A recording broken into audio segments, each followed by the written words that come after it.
Bir zamanlar Urfa ilinde İlyas adında bir başkır vardı. Babası ona pek bir miras bırakmamış, onu evlendirdikten bir sene sonra ölmüştü.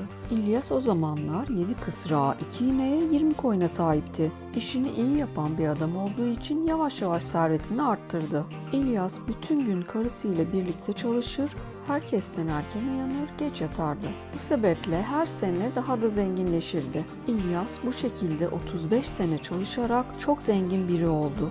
Zamanla İlyas'ın 200 atı, 155 boynuzlu hayvanı, 1200 koyunu olmuştu. Çobanlar sürülerini otlatır, hizmetçi kadınlar kısrak ve koyunlarını sağar, bundan yağ, peynir ve kımız üretirlerdi. Ev büyük bir bolluk içindeydi. Herkes ona gıpta ediyordu. Şu İlyas ne şanslı adam. Her şeyi var. Ölüm bile ona vız gelir diyorlardı. İlyas birçok büyük adamı tanıyordu. Ona dünyanın her bir yerinden misafirler gelirdi. İlyas herkesi ağırlar, yedirip içirirdi. Misafirlerine kımız, çay, şerbet ve koyun eti servis ederdi. Misafirler gelince hemen bir koyun, eğer gelenler çoksa bir kısrak kestirirdi. İlyas'ın 2 oğlu bir kızı vardı. Oğullarını ve kızını evlendirmişti. Fakirleştiği zamanlarda oğulları İlyas'la beraber çalışır, koyunları güderlerdi. Fakat zenginleşince işi eğlenceye döktüler.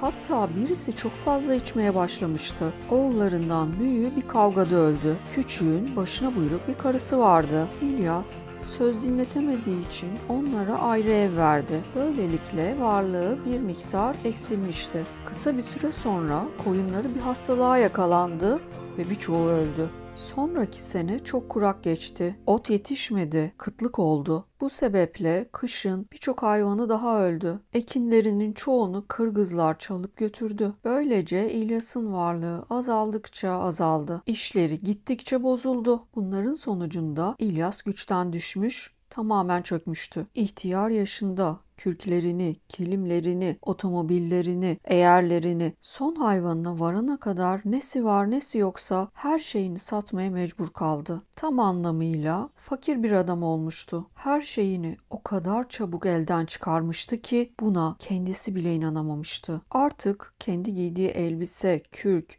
şapka, ayakkabı ve ihtiyar karısı Şam-Şemagi'den başka hiçbir şey yoktu. Kendisinden kopmuş olan oğlu uzak bir diyara gitmiş, kızı da ölmüştü. Onlara yardımcı olacak kimseleri kalmamıştı. Eşiyle birlikte hizmetçilik yapmaktan başka çareleri yoktu. Komşuları Muhammed Şah onlara üzülüyordu. Muhammed Şah ne zengin ne fakirdi. Namusuyla yaşayan iyi bir adamdı. İlyas'ın misafirperverliğini hatırlayıp ona yardım elini uzattı. Ona İlyas karını da alıp bize gel. Yazın elinden geldiği kadar bahçede çalışır, kışın da hayvanlara bakarsın. Şam-Şemagi'de kırsakları sağar, sütünden de bizlere kımız yapar. Ben sizlere bakar, yedirir içiririm. Bir şeye ihtiyacınız olursa bana söylersiniz dedi. İlyas komşusuna teşekkür ederek karısıyla gelip Muhammed Şah'ın evinde hizmetçiliğe başladı. Bu onlara önceleri zor geldi. Fakat zamanla buna alıştılar. Ellerinden geldiği kadar çalışıp çabalayarak hayatlarını sürdürdüler. Muhammed Şah onları yanına almakla çok iyi yapmıştı. Çünkü İlyas ve karısı zamanında gün görmüş insanlar olduğu için işin püf noktalarını ve usullerini biliyor, tembellik etmiyor, olanca güçleriyle çalışıyorlardı. Muhammed Şah böyle gün görmüş ve zengin insanların bu hale düşmesine kahroluyordu. Bir gün Muhammed Şah'a uzak bir yerden akrabaları misafirliğe geldiler. Köyün hocası da geldi. Muhammed Şah İlyas'a bir koyunu kesmesini söyledi.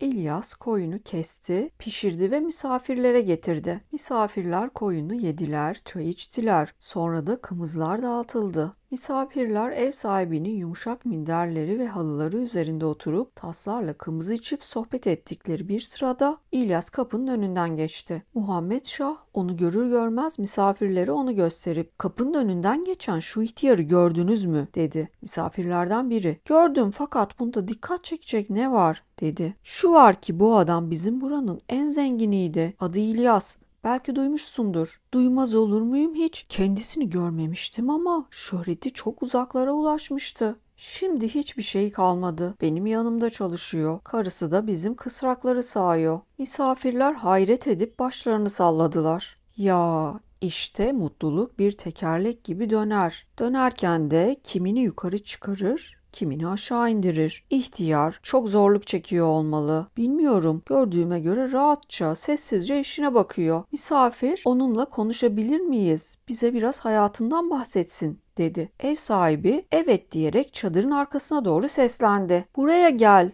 Karınla birlikte kımız iç. İlyas karısıyla birlikte içeri geldi. Ev sahibini ve misafirleri selamladı. Dua edip kapının yanına oturdu. Karısı da perdenin arkasına geçip ev sahibinin hanımının yanına oturdu. İlyas'a bir tas kımız verdiler. İlyas tekrar onları selamladı. Biraz kımız içtikten sonra tası yere bıraktı. Misafir ona bakıp şöyle dedi. Nasılsın dede? Bize bakıp eski yaşantını özlüyor musun? Canın sıkılıyor mu? Keyfin kaçıyor mu? Eskiden mutluydun, şimdi ise sıkıntı çekiyorsun. İlyas gülümseyerek cevap verdi. Sana mutluluğun ve sıkıntının gerçekten ne olduğunu anlatsam hayret edersin. Bunu karıma sor da o sana anlatsın. O kadındır. Kalbinde ne varsa dilinde de o vardır. Bu mesele hakkında tüm hakikati o sana söyler. Misafir sordu. Nine, eski mutluluk ve şimdiki sıkıntı konusunda ne dersin? Şam Şemagi perdenin arkasından cevap verdi. Şunu derim ki kocamla 50 yıldır mutluluğu aradık ama bulamadık. Son 2 yıldır hizmetçilik yapıyoruz. Elimizde avucumuzda hiçbir şey yok. Meğer gerçek mutluluk buymuş. Artık hiçbir şey istemiyoruz. Misafirler ihtiyar kadının söylediklerine çok şaşırdılar. Ev sahibi bile şaşırdı. İhtiyar kadının o andaki durumunu görmek için kalkıp perdeyi açtı. İhtiyar kadının elleri göğsünün üzerindeydi. Gülümseyerek kocasına baktı. Kocası da ona gülümsedi. Sonra biraz önce söylediklerini tekrarladı. Gerçeği söylüyorum. Şaka yapmıyorum. Yarım asır boyunca mutluluğu aradık. Zenginken onu bulamadık. Şimdi hiçbir şeyimiz kalmadı. Hizmetçi olduk fakat öyle bir mutluluğa eriştik ki bundan daha iyisini istemiyoruz. Peki şimdiki mutluluğunuz ne biçim bir mutluluk? Ne biçim mi? Anlatayım. Zengin olduğumuz zamanlarda bir saat bile rahat yüzü görmüyorduk. Ne oturup sohbet edebilir, ne öteki dünyayı düşünebilir, ne de dua edebilirdik. İçimiz başımızdan aşkındı. Misafirler gelince bir sürü iş çıkar. Onları nasıl ağırlayacağımızı bilemezdik. Bizi ayıplamasınlar diye ne ikram edeceğimizi kara kara düşünürdük. Misafirler gidince de hizmetçi derdi başlardı. Onlar fazla yemek, az çalışmak ister. Biz de malımızın, mülkümüzün eksilmemesini isterdik. Böylece günaha girerdik. Bir yandan da kurt tayları, danaları kapmasın, ekinlere hırsız girmesin diye uğraşır dururduk. Koyunlar kuzuları ezecek diye uykumuz kaçardı. Biraz rahatlar gibi olunca da kışlık yem derdi başlardı. Tüm bunlar yetmezmiş gibi aramızda geçimsizlik vardı. O şöyle yapılacak der, ben böyle yapılacak derdim. Al sana bir günah daha. İşte bu şekilde boş işlerle uğraşıp durduk. Günahtan günaha girdik, mutluluk yüzü görmedik. Ya şimdi? Şimdi sabah kalkınca güzel güzel konuşuyor, dostça sohbet ediyoruz. Tartışacak, merak edecek hiçbir şeyimiz kalmadı. Bütün işimiz ev sahibine hizmet etmek. Elimizden geldiğince çalışıyor, ev sahibimiz için gayret ediyoruz.